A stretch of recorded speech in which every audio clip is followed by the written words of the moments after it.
Tere tulemast, kallid kuulajad, vaatajad, kõik ägedad ja mõnusad inimesed. Me oleme tulnud siia mõnusasse, hubasesse, tõeliselt ilusasse Jaani koju, korterisse. Ja Maria. Ja Maria, just täpselt. Ja Hera. Ja Hera. Ja minu nimi on Mikk ja minuga täna siin koos on Jaan. Tere. Ja kes siis veel ei tea mind, ma arvan, mitte keegi ei tea mind, siis mina tegelikult olen Jaani töövari. Ja pikalt oleme seda asja juba ajanud, et lõpuks kokku saaks, aga kui alla ei anna, siis lõpuks see viib ikka sihile ja siin me nüüd täna oleme. Mul on väga hea meel, Jaan, et ma saan olla siin sinu külalis saatejuhi rollis. Tere, Mikk. Et see on nagu väga kummaline, võiks öelda, aga kindlasti on ka teistmoodi võib-olla sinul istuda nüüd praegust seal teisel pool mikrofoni. Mõnes mõttes isegi kergendus, et vahelduseks teine roll võtta, et täna oled sina saatejuht ja mina saan külaline olla. Jah, ega selles mõttes mul pits ka pinge on nagu peal küll selle koha pealt, et niimoodi tuleb siin juhtida saadet, et pole seda varem üldse nagu teinud isegi mitte. Aga selles mõttes mul oli tegelikult plaan teha ka väike süke küsimus ja ma võiksin tegelikult teha seda ilma sellega huutitega või. Teeme niimoodi, et see, kui muidu on podcast ikkagi niimoodi, et õpid tundma teist külalist, siis nüüd praegust teeme natuke vastupidi. Et me tegelikult jõudsime natuke juba enne rääkida siin, siis kui sina siin askeldasid, et õppisime natuke üksteist tundma, aga mul on sellised paar küsimust sulle. Justkui nagu ka huut, aga ilma ka huutita. Et esimene küsimus on selline, et millega ma võisin tegeleda minevikus? Kas vaatasin liblikaid, mängisin kodu, käisin võrkpallitrennis või need 3 varianti?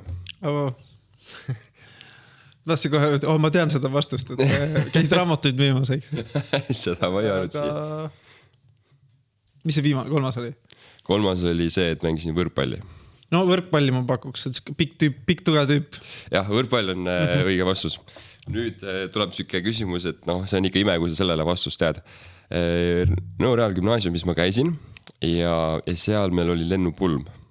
Ja mina osalesin samamoodi selles, ehk siis palusin ühe neiu kätt. Nüüd on sul vaja ära arvata, et kes see võis olla. Kas see võis olla Ragne, Maria Pipilota või see näiteks oli, ütleme siis, Kristi?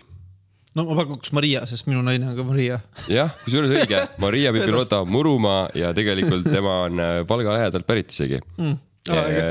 Ja ma seda täpselt kohta ei tea, mis enne Valgat on, aga sealt kandist. Ja ma mõtlen, mis mul 3. küsimus veel oli.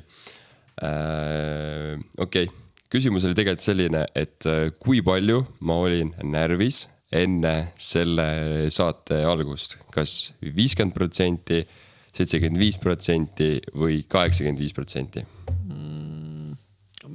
Optimistin pakub 50%. Tegelikult ma olin 85%. Ma siis näidanud välja seda. Et see oli sellised natukesed väiksed küsimused. Aga mu tegelikult esimene podcasti kogemus oli eile, kui ma olen tegelikult TalTechist pärit ja seal on meil selline asi nagu majandusteaduskonna üliõpilaskogu. Ja seal on meil oma podcast ja eile oli sinna kandideerimine. Ja samamoodi võtsin sealt osa, proovisin ära selle. Endal tunne oli, et väga halvasti läks, aga tuli välja, et nii hästi ikkagi läks, et võeti vastu. Ja nüüd mul on väga hea meel, et ma saan tegelikult olla siin täna sinuga, kes on juba võiks öelda podcasti hunt, kes on teinud neid vist nagu, kui palju sa neid teinud oled juba? 80. 80 podcasti. Natuke rohkem. Okay. Aga erinevates, et ma 3 erinevas podcastis osalen tegutsevunud ja ma arvan saateid. Seven Place'ist tuli äkki 56, täitsa pekkis me tegime Davidiga 2 peale ka umbes äkki 20 või. Ja siis nüüd see on meil 11. JKP podcast. Väga äge.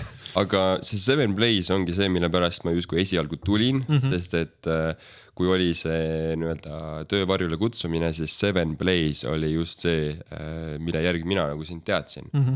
Aga mis asi see Seven Place siis on lühidalt?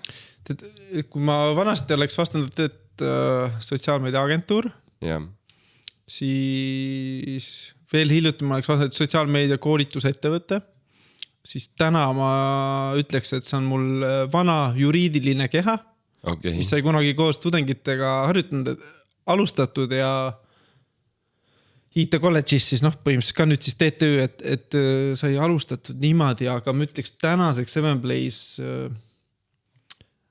on lõppemas. See ei tähenda, et minu tegevus oleks lõppemas, aga ma nagu justkui rebrändin ennast milleski uueks. Tegevused on ikkagi, ma teen Facebook ads ettevõtetele, et ma ei tea, palju siin kuuled, see on e-poe omanik, et kes tahab oma Facebooki reklaamide rahakulutuse üle näiteks paremat analüüsi või kedagi haldama, siis see on see töö, mis ma igapäevaselt teen. Ja koolitamiste osas võib-olla siis täna ma otsin uut nurka, sest ma tegelikult vahepeal pettusin hullult sotsiaalmeedias kogu see tsensuuri teema peale, et sattusin ka ise tsensuuri ohvriks. Mitte, et ma ennast, et mul on erinevad teooriad, aga ma arvan, et ma sattusin kuidagi nagu mitte nendel teemadel, millest on sobilik rääkida avalikult sotsiaalmeedias rääkima. Ja siis see mõjutas ja siis ma sain eluaegse bänni Facebooki reklaamide osas enda isikliku nime alt. Et tööd ma teen edasi, mul on tegelikult lihtsalt iga kliendiga, mul on oma fake konto. See on väga lihtne tänapäeval. Mõnes mõttes küll, et sul peab olema lihtsalt nagu mitte Gmaili kontoga või mingi Hotmaili kontoga tehtud Facebooki konto, vaid see domeen, millega sa regad, emaili domeen peab olema siis regatud emaili domeen. .ee lõpuga näiteks. Aga kuidas sa üldse selle sotsiaalmeedia turunduse juurde jõudsid? Õppisin IT kolledžis, alati olen väärtustanud internetis jukest nagu tulekut, et kuidagi, kui ma noorel elasin Soomes ja oligi see näiteks, tulin Soomest ära, aga siis oli Messenger juba teemas. Mitte siis mitte Facebook Messenger, vaid MSN Messenger kunagi. Ei, ma mäletan isegi seda aega, jah. Ja kolisin ära tagasi Eestisse ja mul oli hästi kihvt viis oli ühenduses olla ikkagi läbi Messengeri ja vastupidi ka, et eestlastega siis üle mere, vaata. Vanasti oli kaugkõne, oli kallis lõbu, eks, et seda nagu ei teinud. Ja üldse, ühesõnaga ma nagu meeldin see interneti globaalne ulatus ja see vabadus, mida ta inimestele pakub, olenemata, kas sa oled siis idabloki eestlane või sa oled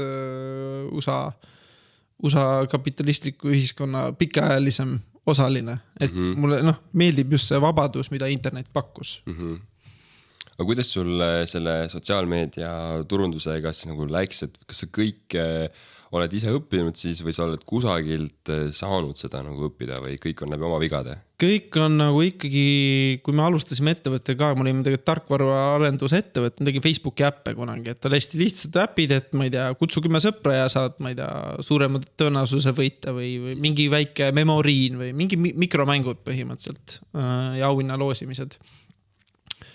Ja kõik pidi nagu omal nahal läbi kogema. Ma ei ole kunagi ennast tegelikult sisu turundajaks ise pidanud. Kui see podcast on sisu ja ma turundan läbi selle ennast, eks ju kaudselt, siis jah, aga see strateegiline osa, et inimeste palkamine ja ühesõnaga minu roll oli siis see, et ma leidsin need loomingulised inimesed, võtsin nad tööle ja siis kui sa koos strateegiliselt mõtlesime läbi, mis see sisuturundus võiks olla sotsiaalmeedias.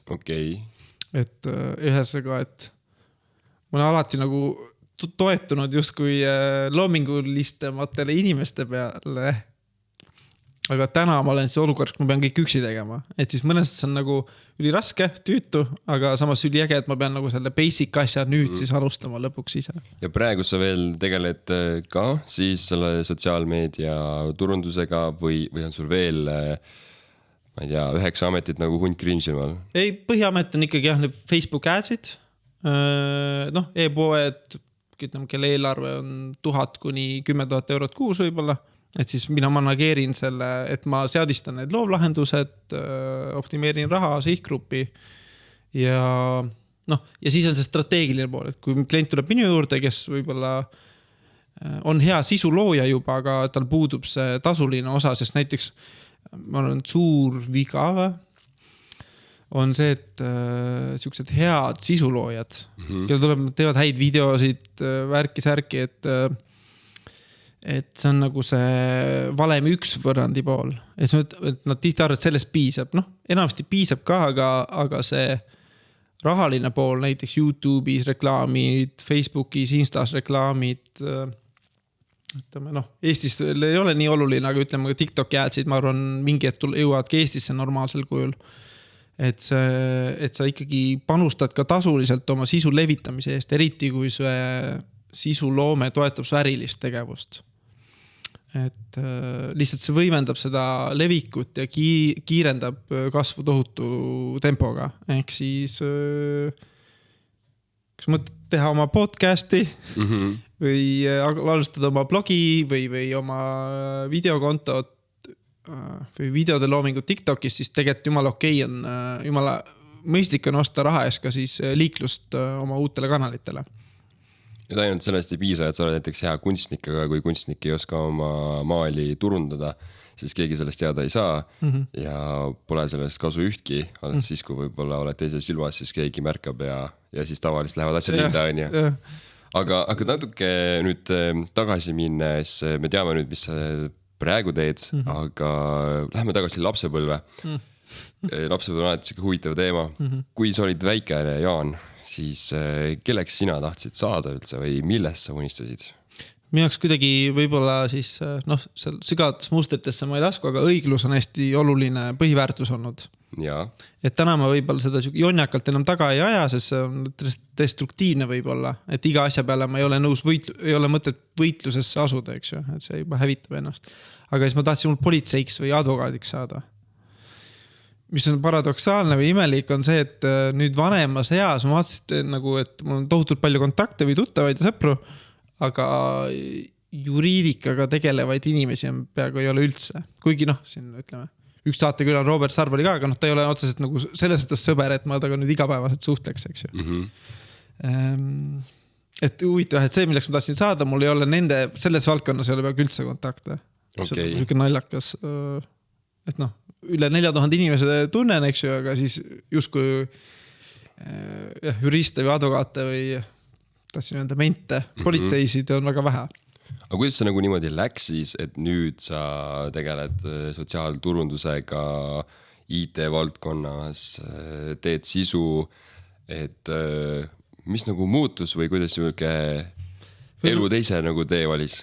Ma võib-olla huvitav, ma ei ole väga selle peale ennem taivanud, aga võib-olla, et proovisin kanepit esimest korda. Hakkasin kanepit suitsetama, vaatasin, et täitsa tore asi ja siis et see on nagu illegaalne ja kriminaalne, eks ju, sellega tegeleda. Ja siis läbi võib-olla, noorena ka igast filme ja asjad, kus siis tuli, hakkasin internetist uurima, miks kanep on keelatud ja nii edasi, et siis kõik siuke nagu see nii jõudsid minuni esimesed vandeteooriad, mingi 14-15 aastasena, 15-16, siis ma pettusin kogu õiglussüsteemis. Okei, sealt sa tegidki siis nii-öelda justkui otsuse. No, et kas see otsus just niimoodi, et mitte sellega tegeleda, aga siis kogu see usaldus õigusriigi vastu kadus tegelikult. Et sest ma olin sel hetkel kriminaal proovides kanepit, eks või suitsetades kanepit. Sul ei mahtunud pähe see, et sa võid vabaduses olla ja teha kanepit, kuigi see on illegaalne. Et midagi on ja keelatud. Ja keegi ei tee midagi sulle sellega. Et see on midagi, et siuksed asjad nagu näiteks DMT või LSD või seened, et need on ju kriminaalsed ja illegaalsed, eks. See on justkui nagu koolis spikerdamisega, et see kehtib see kuldne lause, et võid spikerdada, aga ära vahele ja. Et kui keegi ju ei tea, et sa tegid seda, siis ju kõik on väga hästi selles mõttes. Aga et see kuidagi mul on nagu see, et kuidas saavad siuksed asjad olla nagu kriminaalsed. Ja ma nägin ka noorena, kuidas nii mõnigi tuttav või sõber ka vangi pandi diilerdamise eest, eks ju. Tagantjärgi mõtled mingi 16-aastane, 18-aastane noor tüüp kuskile vanglasse visata ja loota, et see midagi muudab, eks ju, et et ma ei tea. No kuigi just hiljuti nägin vana tuttavat, kes täitsa heal järjel oli, aga ikkagi see ei ole nagu, et see õiglussüsteem või seaduste poolt üles ehitatud süsteem, et see on nagu mingite tüüpide poolt loodud. Kui Robert Sarvega podcastis võite kuulata, et seal ta õnneks pani mind ka mõistma nagu seadust, et see on ka vajalik, eks ju, seadused, et muidu meil oleks lihtsalt kas siis diktatuur, eks ju, et suur vahe, kas meid valitseb mingi üks inimene, kes otsustab, mis on õige vale, või siis on seltskond inimesi varemalt ära otsustab, mis on õige või vale ja siis kõik peavad jälgima samu mängureegleid. Ja eks nende seadustega on see, et mõned seadused tunduvad sellised natuke jaburad või kas või võtta näiteks Euroopa mingisugused rohelepped, kliimalepped, mingisugused direktiivid sealt ja meie peame neid täitma, mis Eestis tunduvad täiesti mõttetud, on ju. Võib-olla ei peakski kõike võtma sealt üle, aga jah, see on võib-olla ikkagi parem kui see, et kui lihtsalt keegi otsustab ja siis kõik peavad nii tegema, et ja üks inimene on see, kes otsustab, et ma arvan, et ma selle pealt suga nagu nõus. Aga nüüd, kui sealt lapsepõlvest nagu edasi tulla tagasi siia tänapäeva, siis kuidas üldse see podcasti maailm nagu, miks see üldse läks nii nagu teemasse, oled sa selle peale mõelnud? Jah, sest nüüd viimase ajal, kui ma vaatasin Täitsa Pekkis saade tegi Instas või postitus, et palju neid on kuulatud, seal vist 50 000 või 60 000 mõni saade.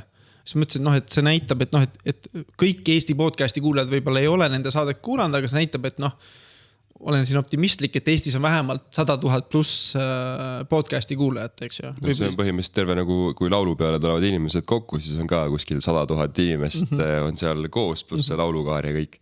Ja võib-olla väga palju on võib-olla siukseid nagu kapi podcasti kuulajad. Võib-olla korra 2 on kuulanud, vaata, et see potentsiaal on täna olemas, tehnoloogia on olemas, kõrvaklapid või autodes juba on lihtne, eks ju, Bluetoothiga ühendada, et see tehnoloogia nagu on olemas. Mugavus on olemas, et kui mina alustasin 2016, siis mina mõtlesin, mis ma teen või Ailariga koos, Ailar Väärtmaaga tegime esimese saate. Sõemblisi podcasti, mõtlesin, et mis me veel üks podcast nagu, et tol hetkel tundus üli palju, aga ma arvan, mis ta on nagu, et võib-olla inimesed on sellest ma ei tea, mul ei ole kodus telekat tegelikult. Ma nüüd oletan või mina vähemalt olen tüdinenud ammu juba traditsioonilisest meediast, et kõik on ühe suunaga, ühetahuline, et koroona näitas ka seda, et mitte, et ma oleks hullult, et koroona on nüüd võlts värk, eks ju, aga see lihtsalt see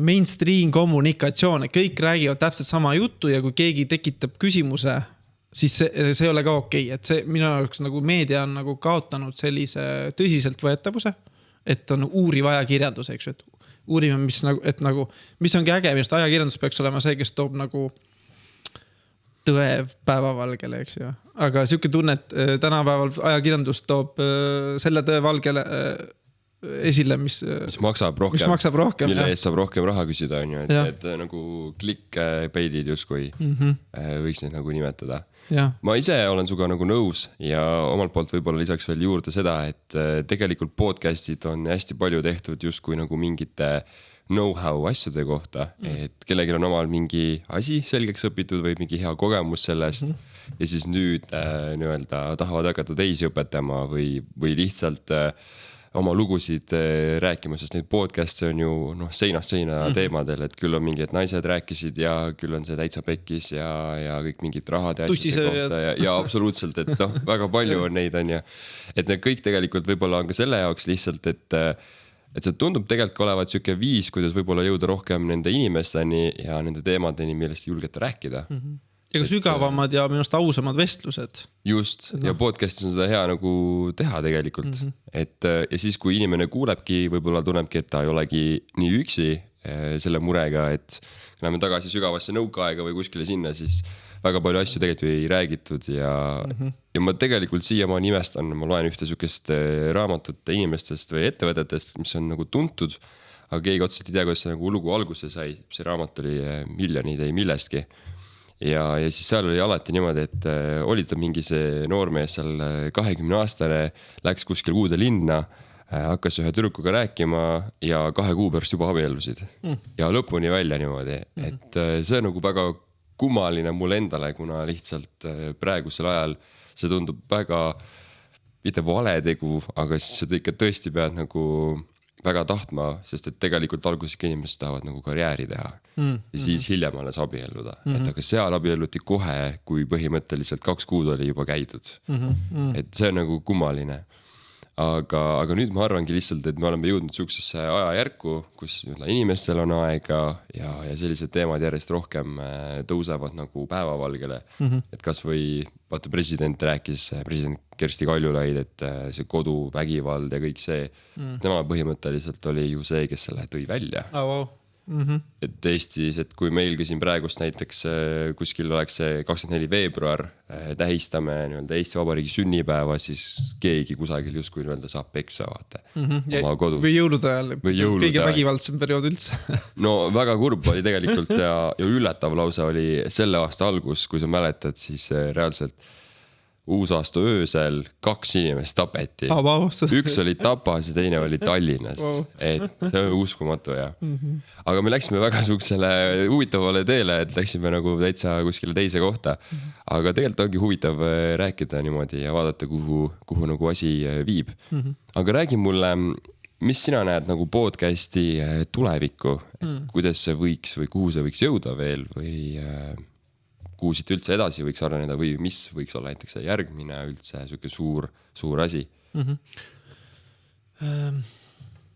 No olevik kindlasti, ma ütleks juba on video, et kuigi ma siin ühe kaameraga filmin seda ülesse, siis ma saan nagu ilma selle videota mul oleks nagu poole vähem kuulajaid või vaatajaid, eks ju. Et see võimalus YouTube üles, alati võib panna lihtsalt pildi taustaks ja heli käib. Aga ütleme, see pilt podcasti juures täna on nagu minu arust must või et võiks juba siis pildiga koos teha, et kõigil on enam-vähem normaalsed telefonid olemas, eks ju, mul on siin 30 € telefoni jalg, eks ju, et see ei ole nagu takistus filmida, eks ju. Et lihtsalt pärast see rõõm heli ja pilt kokku panna, et kui lihtsalt teha otsekat, siis ei ole nii keeruline, aga et kindlasti see videoproduktsioon, mina ise nagu unistaksin küll, et ma oleks mitu kaamerat ja võib-olla monteerija ja nii edasi, et see oleks kõvasti annaks juurde, et just need promoklipid, lühikese klippe palju rohkem teha, sest kõiki viitsi kuulata seda tund aega või 2 tundi osad saated tulevad. Et viitsiks noppida ja monteerida välja need parimad nagu palad. Et seda ei tohi kindlasti unustada see pilt, aga podcasti tulevik.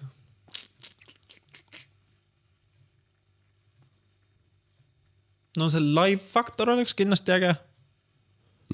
Aga samas, ma olen ka mõelnud, ma ei ole live podcast'e sellisena proovinud tegelikult, et kas et sul tuleks publikum vaatama ja kuulama. Kas nagu sina kas mina külalisena sina külalisena tunneksid ennast paremini või avatuvana, kui sul on nagu 100 inimest vaatamas, eks ju, või meil siin nagu 1 ühele, eks ju, et ma arvan, et miks ma ka nagu loodan või mis mulle meeldib, et ma kutsun ka saatesse nagu sellised pooltuttavaid või inimesed, kes mul tunned, et vibe on nagu sarnane, aga võib-olla lihtsalt igapäeva elu ei vii kokku. Ja siis ma olen hästi palju kasutanud siis nagu vabandusena toredaid inimesi kutsuda külla, et teeme podcasti.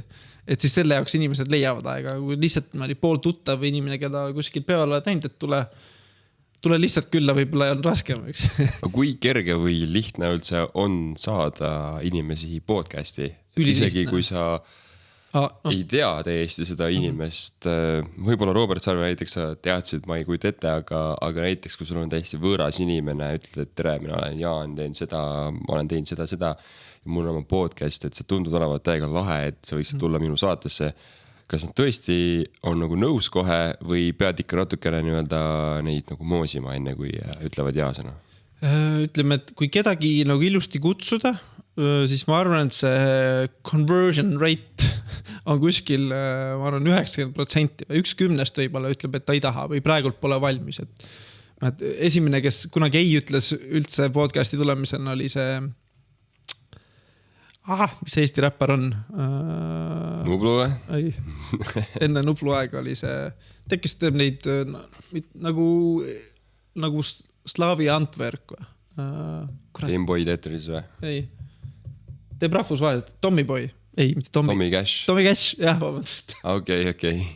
Lasi Tommy Cashi kutsuda saatesse ja siis tol hetkel 2016 ütles, et liiga vara veel. aga noh, siis ma magasin vist selle osa maha, et nüüd on liiga hilja, vaata. Et üldiselt inimesed tahavad tulla, kõige raskem osa, nagu ka meil oli see õige kuupäeva leidmine ja koha leidmine, et kõigile sobiks ja oleks nagu mugav tulla. Eriti ma enda puhul, täna meil on natukene kiirem, et seda veel bussi peale, aga ma üldiselt proovin niimoodi saada meelitada inimest niimoodi siia, et ei oleks seda lõpuosa minekut. Et ma olen veel kahe vahel, kas see, et see pikkus nagu, kas ta peaks olema fikseeritud tund ja siis samas mul on see teine värk, et kui ma võib-olla inimese siia saanud, et siis ma justkui tahan teda pikemalt nagu... Ta on nagu maksimumi võtta sellest. Jah, et jumal teab, millal teine kord saab, sest igaüks saab ise otsustada, millal ta pausile paneb ja edasi kuulab, eks, et siis pigem ma naudin ise pikemaid vestlusi, kui põist tuleb vahele või endal saavad mõtted otsa või läheb juba lappesse, et jah, sellega ma stragin, aga et üldiselt lihtne on saada inimesi saatesse. Minu arust, ma olen ka mõelnud, et mida noorem sa oled, seda lihtsam on, et kui käpp või see vahe edukuse, et sina oled veel alustaja ja kutsud, ma ei tea, Urmas Sõõrumaa näiteks saatesse, palju lihtsam võib-olla saada. Päriselt või? Minu arust, et see egode mäng on palju suurem, et tahan tulla appi. Kas või meie puhul, et nagu meil on 10 aastat vahet, eks ju, et mul juba ego on juba heas, mitte pahas võttes, aga mu ego on juba, et ma saan nagu aidata, vaata, või et sa tuled ja et võib-olla kui sa oleks must aasta noorem ja see oleks sinu esimene podcasti etteaste, siis ma võib-olla ei oleks nii lihtsalt öelnud, et tule ja tee oma saade, vaata, et seal on mingi sükene olelusvõitlus ikka natuke ikka nagu, et kuigi mul ise ma arvan, et ma ammu häälestasin ennast ümber, et kui inimene töötab minuga samas valdkonnas, siis ta ei ole konkurent, vaid ta on koostööpartner, sest me mõlemad edendame sama asja. Et see on väga äge mõte tegelikult. Sest täitsa pekkis, nemad soodustavad uusi podcasti kuulajaid, et kui keegi on juba kuulanud ühe sealt saate, siis on palju suurem tõenäoliselt minu saadet satub kuulama või vastupidi, et see kõik me tahame ju sama harjumust luua, et inimesed kuuleks podcastiga, tegeleks enese arenguga, vähemalt mina soovin, et siis tegelikult tuleb neid alati näha koostööpartnerina. See tõi tegelikult väga huvitava teema välja, et see koostöö, et ma olen pannud tähele, et koostöö tegelikult võiks tänapäeval olla isegi veel rohkem, et näiteks mina koos oma paari sõbraga, meil on oma põllumajanduse nagu ettevõte, me tegeleme mahepõllumajandusega ja mahepõllumehi nimetatakse rohkem nagu teadlasteks, sest nad ise katsetavad rohkem, mis töötab, mis ei tööta, proovivad uusi asju, mõtlevad midagi välja. Ja tegelikult nagu just nagu maakohas ma olen nagu aru saanud sellest, et koostöö näiteks 2 erineva põllumehe vahel on hoopis tulem palju suurem kui see, et sa üksi oma ette nokitseksid ja prooviksid ise hakkama saada. Et nagu sa võid, mõlemad oleme tegelikult justkui ju konkurendid.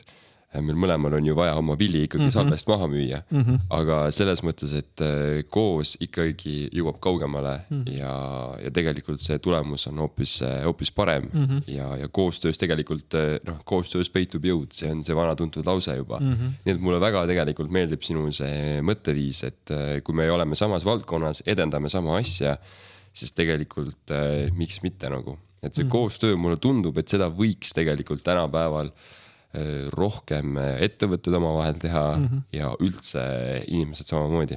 Ma olen täiega nõus, ma ise tunnen, et mulle COVID täiega mõjus see, et see nagu lõi laiali palju rohkem sükseid punte, samas ka kindlasti tugevdas mingeid punte.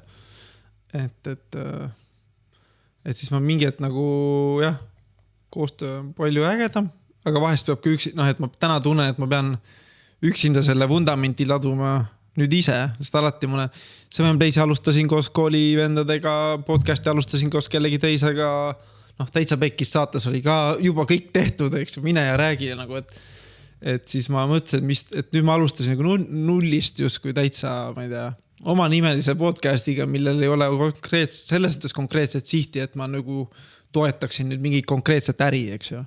Et üldjuhul hakatakse podcast tegema, et meil on siin ärile vaja lisa turundust, eks ju, ja podcast on väga hea kanal, eks ju. Siis on nagu selles mõttes nagu no-brainer või palju lihtsam teha, et sa tead, mis see eesmärk on. Aga mul endal läks natuke aega pidi mediteerima, sain aru, et mis on kõige hirmsam asi, et ma teingi oma nime alt neid saateid, ilma et mul oleks konkreetset sihti. Siht on selles mõttes eneseareng ikkagi. Just. Aga et mis see tähendab, kuhu ma tahan välja jõuda, ma ei tea, aga minu jaoks kuidagi, minu trip on see, et mul peab lihtsalt, ma treenin läbi selle podcasti usaldust elu vastu. See on tegelikult väga huvitav mõte, just see enesearengu pool, et kuhu me selle enesearenguga jõuda tahame, et mis see nagu meie end goal oleks, et ma tean, et mul on üks sõber, kes on läbi teinud vaimse ärkamise või sellise ja lausa mitu korda, aga ta ei soovita seda kellegile ja ma isegi ei tea, kas see on kõigil võimalik, et see tundub olevat vist kinda nagu siuke chosen ones ainult, kes seda teha saaksid justkui, aga et kas meie nagu end goal ongi siis siuke nagu vaimne ärkamine või meie end goal on lihtsalt saada väga heaks inimeseks, kontrollida rohkem oma mõtteid ja tõmmata ligi tegelikult rohkem seda, mida me ise tahame enda ellu, mitte seda, mis meile kuidagi antakse ja me ei ole sellest teadlikud, et tegelikult ise tõmbasime seda enda ellu. Et huvitav küll, et mis see enesearengu nagu end goal, et mis see sinu jaoks on näiteks? See on väga hea küsimus. Väga hea küsimus. Ja need küsimused tulevad lihtsalt õppi praegu. Et enesearengu, ma öeldagi, et igapäevane võib-olla rõõm, elu üle rõõm, et ärkad üles, tunned rõõmu. Aga fakt on selles, et iga hommik ei ole siukene. Täna ma vist tõusin kell 11 ja ma tund aega proovis üles äratada, eks ei taha, eks ju.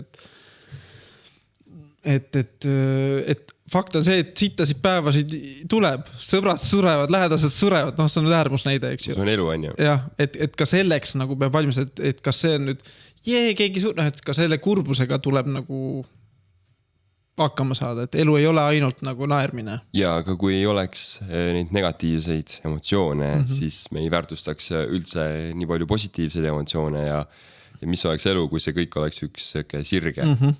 Et see elu ongi tegelikult ju, elu on ju kogemused, emotsioonid ja kõik see tundmus ja see on tegelikult ju see, vaata, mis lõpuks need hetked ja mälestused, mis nagu meile jäävad. Aga see, mis ütlesid selle valgustamise kohta, ma ütleks igale ühele, et tehke 1000 milligrammi LSD, eks ju, et kõigil on võimalik kogeda ikkagi sükest puhtust, nagu vähemalt kas siis läbi tööriistade või minge mediteerima või passanasse, et nagu justkui süke tunne, et nagu kõik võiks kogeda korraks sükse nagu kogemuse, mis võimaldaks nagu kogeda seda, et kõik ei ole täpselt see, mida me näeme. Yeah. Et midagi on veel enamat. See on tegelikult väga huvitav, et me arvame, et meie kui inimesed oleme nagu täiesti nagu tavalised ja mõned lausa arvavad, et ma ei tea, minu jaoks ei olegi siin maailmas kohta otseselt, aga samamoodi mulle meeldib palju raamatuid lugeda ja seal raamatus rääkis sellest, et see oli vist äkki Earl Nightingale'i raamat. Hoiak oli äkki nimi siuke pisike õhuke raamat ja seal ta rääkis sellest, et inimene tegelikult on väga võimekas, et juba see aju üksi, mis meil on väga tohutu, ikka väga-väga võimekas, et võimsamad kui kõik need superarvutid, mis meil siin ka praegust on. Aga mis ta tõi välja näiteks see, et kui inimese kogu väärtus rahasse ümber arvutada, siis tegelikult inimese väärtus oleks ligikaudu kuskil 8 miljardit. Ühe inimese väärtus, sinu väärtus, minu väärtus siin kokku juba oleks 16 miljardit. Aga lahe mõte, mis sa tõid välja, on see, kuhu mu mõte hakkas just nagu rändama praegust, oli see, et me oleme siin inimestena eksisteerinud kuskil 1000 aastaid juba või 10 000 aastaid, aga tegelikult me ikka veel ei tea päris, milleks me oleme võimelised ja kes me tegelikult oleme ja mis me sees on, sest kõik see ju trippimine ja see tegelikult on ju osa meist inimeseks olemiseks. Seda on nii vähe uuritud veel. Ja et mingi teooria kohaselt on see, et inimene saigi algus sellest ahv sai seeni ja et see on päris vahva teooria. hakkas nagu asju tähti vaatama ja vaatas, mis ümberringi toimub ja et ei olegi ainult see keppimine ja söömimine. Seda teooriat ei olegi kusjuures kuulnud üldse. Aga väga-väga huvitav. Aga kui meil ikkagi siin see keskne teema on nagu podcast ja mul tegelikult tuli üks mõte enne vahele, kui me rääkisime koostööst, et kas sa, Jaan, oled enda kalli abikaasaga ka teinud podcasti? Meil ongi nagu to-do listis on veel oma saate tegemine, noh, et teeme kahekesi ka nagu, et üks või noh, Katrin Indrikus soovitas ka, et ta on vahepeal lihtsalt teinud niimoodi, et mikrofonid tööle teevad saate, aga see ei pea välja alati minema. Et ma arvan, et nüüd see esimene 10 on purgis, ma tegin nagu endale, nüüd oleks hea teha ka Mariaga saade. Ja noh, ta on mind palju aidanud nagu kulisside tagant ja noh, vaimseks toeks ka nagu, et see on päris nagu huvitav protsess nagu koos teha, sest ma alati enne seda tegin, et ma läksin kuskile võtteplatsi, ma ei tea, kas oli siis Room, see konteineris või käisin, noh, stuudiod on hästi palju erinevaid on ta jooksul, et alati see oli nagu üksinda protsess ja nüüd esimest korda, kui on nagu peale seda asja nagu jagada, kuigi täna teda ei ole siin, või noh, alguses oli, et siis jagamise osa on nagu päris äge tegelikult, et koos teha. Eks kõik see koos tegemise rõõm, et ka sinna hulk koos tegemise vaevad. See üks saade mul läkski nagu nihu, et ma proovisin Mariale keskenduda, endale keskenduda ja siis vajutasin siin nuppe valesti ja jäigi pool saadet läks nagu tuksi, eks ju, mis tegelikult lõppes selleni, et ma läksin Pärnusse, mul oli seal äge, tegime uue saate uuesti Mikk Pedajaga, et seega tegime temaga saate uuesti, sain sealt veel kliendi endale samal ajal ja et kuidagi kõik laabus nagu hästi, aga ma mäletan, see hetk oli küll siuke, et kurat sinu pärast või mina jälle, et miks sa nii tegid ja noh, et siuke, ka neid hetki on tegelikult äge koos kogeda. Mis see küsimus oli? Et kas olete mõelnud või kas sa plaanid teha kaasa oma kalli abikaasaga saateid? Ma arvan küll, jah. See tundub hästi, nii naljakas. Kõige lähedamase inimesega tundub palju raskem teha. Jah, istuda jõuad üks teisega üle laua ja vaadata tõtt. Ja ma isegi mõelnud, et mis siis saaks, kui kutsuks ema nagu saates, et ma mingi hetk tegin seal täitsa pekkis saates, rääkisin ma ei tea oma isast või noh, et mingi nagu ma vahestan nagu totter, et eetrisse jõuavad asjad, mis nagu negatiivsed mõnikord, noh, nendest need on nagu sügavama jälje jätad, positiivsed asjad jäävad nagu rääkimata. Jah, tead mul siuke uus mõte, mis praegust tuli podcastiga, et miks on nagu äge teha või võiks inimesed ise ka näiteks teha või tahavad tulla, on see, et tegelikult see on justkui nagu, kui sina räägid, siis mina kuulan sind. Ja just see tunne, et keegi kuulab mind. Ja see tundub olevat ka siuke nagu tänapäeva nagu justkui nagu päeviku või journali tegemine, et sa ei kirjuta üles, vaid sa räägid justkui, ja see võetakse nagu linti. Aga ühtlasi ka just see, et sa kuulad, et keegi kuulab sind, et see tunne, et keegi kuulab sind ja sa nagu tunned ennast olulise või tähtsana. Et see samamoodi. Mis arvad, kas see oleks vähem efektsem meie vestlus, kui see nüüd näiteks ei lähekski laivi? Ma arvan, et mul endal tundub juba täiesti ükskõik sellest, sest mul on lihtsalt nagu tore ja mõnus siin olla ja närv on täielikult ära kadunud. Mul ei ole mitte midagi enam nagu ei tunne midagi, et lihtsalt siuke hea ja mõnus on olla. Ma muidugi proovin seda justlust siin vahepeal ühele või teisele poole nagu juhtida, et hoida ikkagi enam-vähem rööpas see asi. Mul on endal tunne, et sul tuleb see väga hästi välja. Isegi paremini kui mul. Et selles mõttes on väga nagu suur rõõm seda asja nagu teha. Aga tegelikult tõesti meil hakkab vaikselt aeg otsa saama ja mul on tegelikult siuke mõte, et inimesed, kes näiteks kunagi tahavad ise hakata podcasti tegema ja tegelikult ka mina ise seal juures, eks see natuke ega ole praegu see küsimus võib-olla, aga mis oleks nagu need soovitused, mida sa annaksid üldse inimesele kaasa, kui ta tahaks hakata ise tegema podcasti? No see usalduse osa kõige olulisem. Noh, võib-olla ka sul, noh, ma näen, et sinu puhul seda ei ole. Üks mõte oli ka see, et kui sa tuled siia, saad kogemuse kätte, et kas sa päriselt tahad edasi teha. Noh, praegult ma näen, et sulle täiega hästi sobib, jätka täiega, eks ju. Ja kui see TTÜ-projekt, TalTechi projekt enam nii hästi ei lähe käima, siis alusta ise enda omaga. Okay. Et see on nagu see on kuulda väärt kogemus. Ennast niimoodi, kuidas öelda, nagu, et usaldada protsessi ja ennast panna nagu lagedale või. Sellisena, nagu sa sel hetkel parasjagu oled. Nii, kui sa kuulad seda oma, ma ei tea, esimest või seda saadet nagu, ma ei tea, aasta pärast, sa mõtled, mida ma seal ajasin, eks ju. Aga täna see on see parim versioon, mis on. Just. Sellega nagu leppida ja usaldada, noh, jah, ennast usaldada, see protsessi usaldada, isegi kui see on nagu nõme. Usaldus peab olema, et lihtsalt usalda, esimene samm. Teine osa võib-olla ma ütleks, no...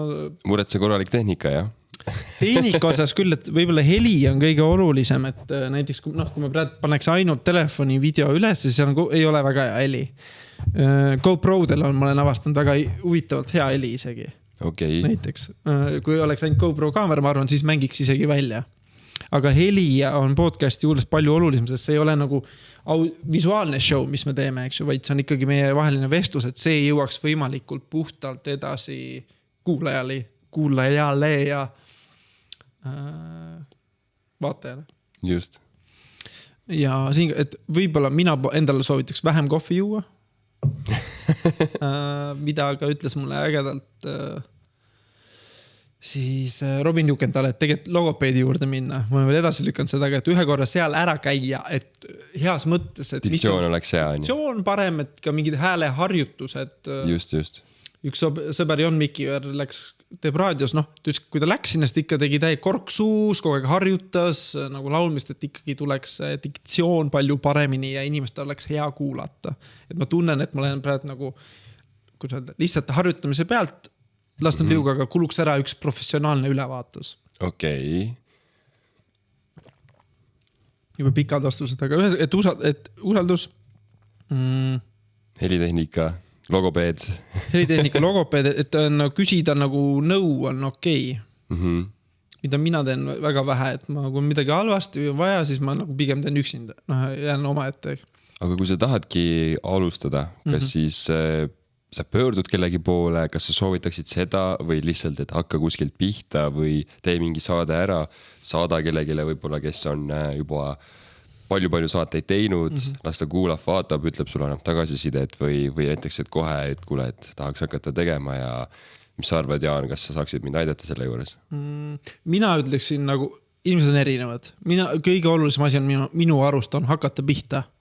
Ja kui sa oled juba pihta hakanud, mis on kõige raskem osa, nagu küll sinna ümber nagu tulevad inimesed, kes sind aitavad. Et Seven Playsi podcastiga oligi kuidagi, tegime Aileriga selle esimese saate ära, koosolek ruumis, meil oli Jabra Mikker, sükene enam-vähem, aga tagantjärgi kuuled suht juustune heli ikkagi.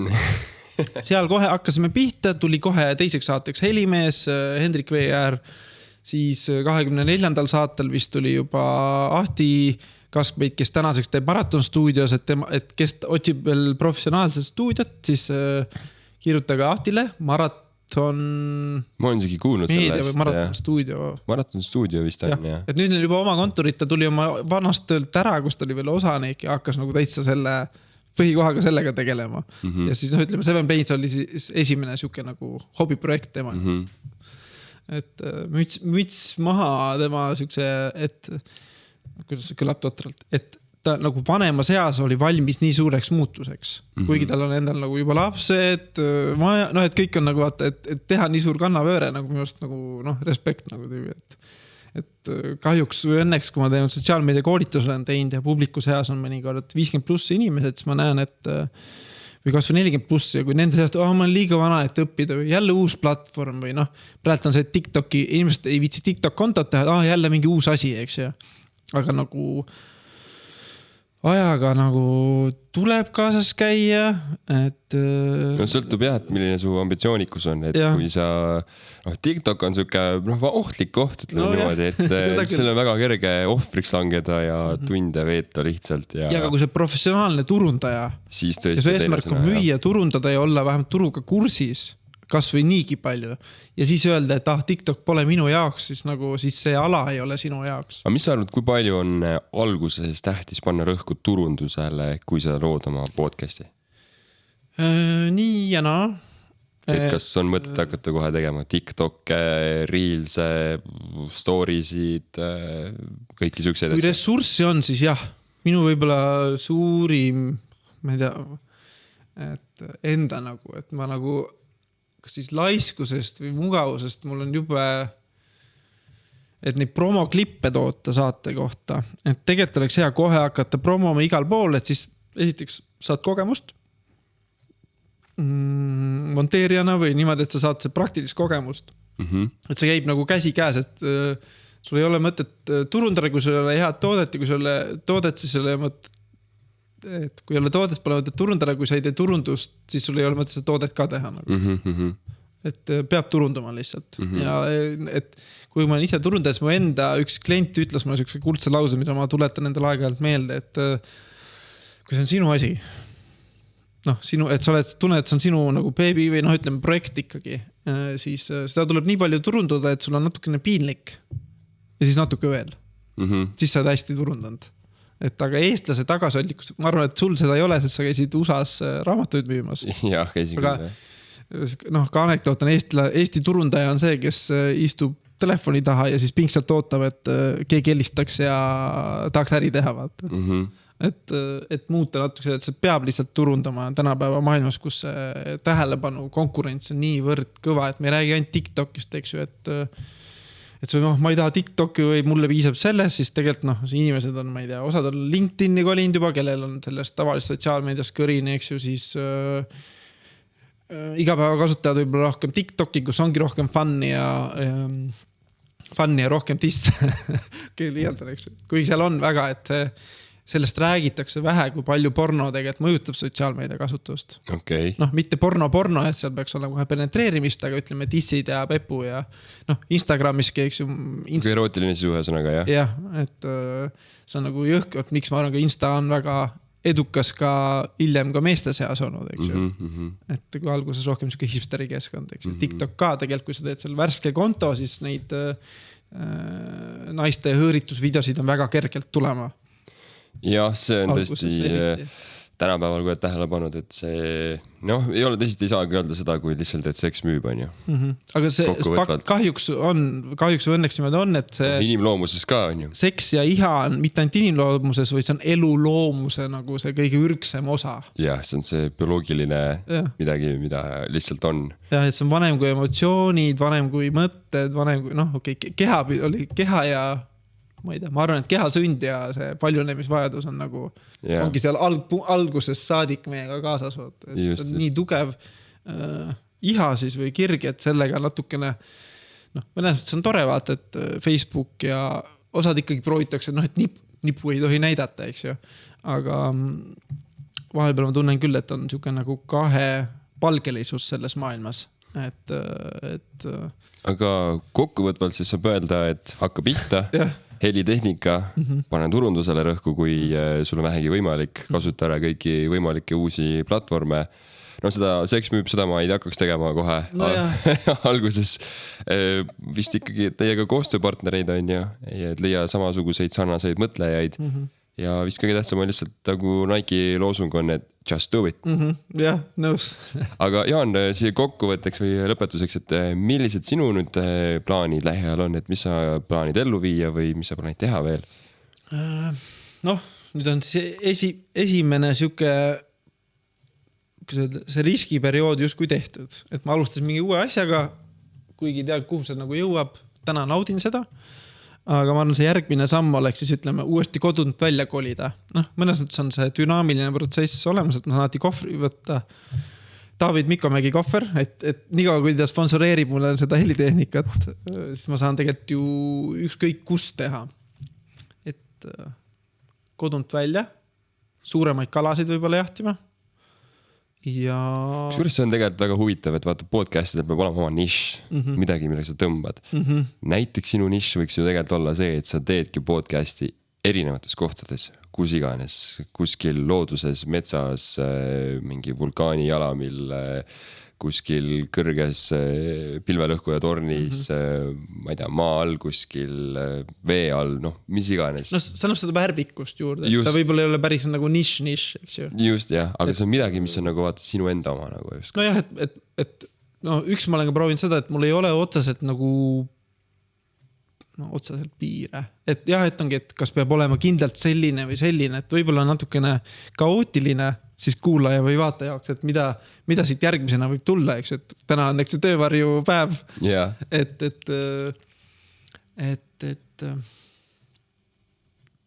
et võib-olla jah, et nišš ongi see, et mul ei ole võib-olla selles mõttes nišši, et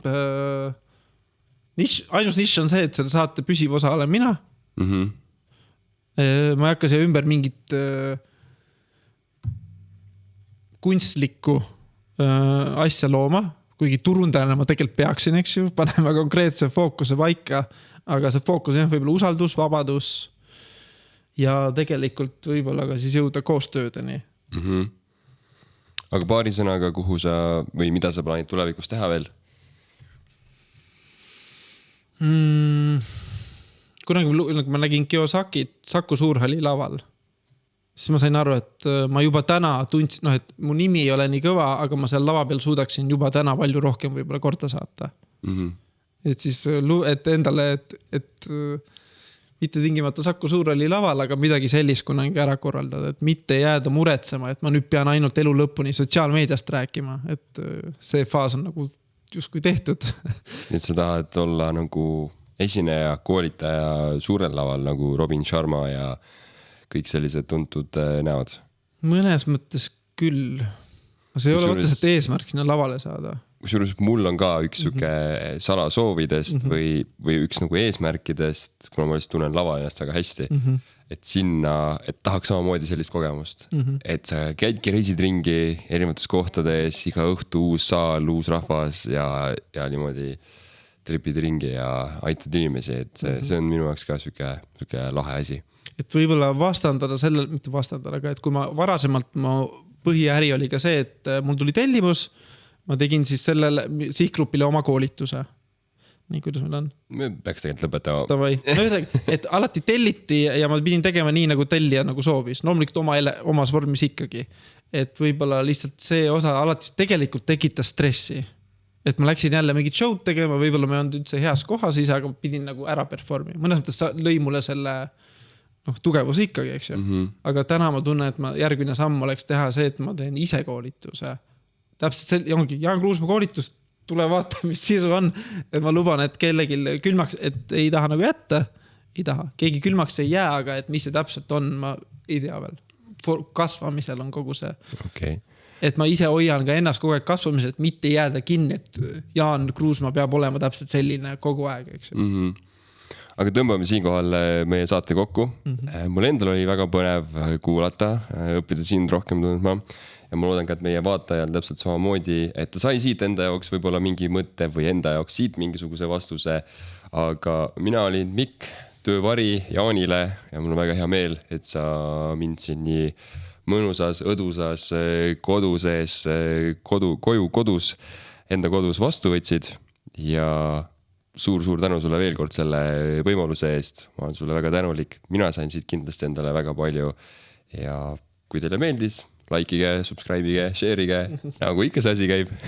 Kas on mingi link või viide, kuhu saab kuidas me saaks, nagu ütleme, kui siis asi läheb live, et kuidas sind promoda? Mul endal olemas Instagrami konto ja Facebooki konto ka, et võib-olla siis sellest juba võiks piisata. Et TikToki ma endale veel teinud ei ole. Kontot ei ole, jah? TikToki kontot ei ole, jah. Soovitan teha. Okay. Eriti videosisu jaoks, kui sa alustad podcastiga, siis sinna üles panna saad 1000 vaatamisi tasuta. Seda küll vist, jah. Aga aitäh sulle ja väga lahe saade oli. Väga tore. Mikk, aitäh, tulid tuld tiivadesse ja loodan sinust kuulda ja ka näha veel ja veel. Et ja, saada mulle, kui esimene TTÜ saade välja tuleb, et TTÜ, TalTech saade välja tuleb, et siis saab seda ka uurida ja kuulida. Ja mina tegelikult arvan, et kunagi ei tea mis, aga samas ka see meie kohtumine võib midagi tähendada või kuskil edasi viia ja kunagi ei tea. Nii et pead see nägemiseni. Aitäh vaataja, kuule. Tšau.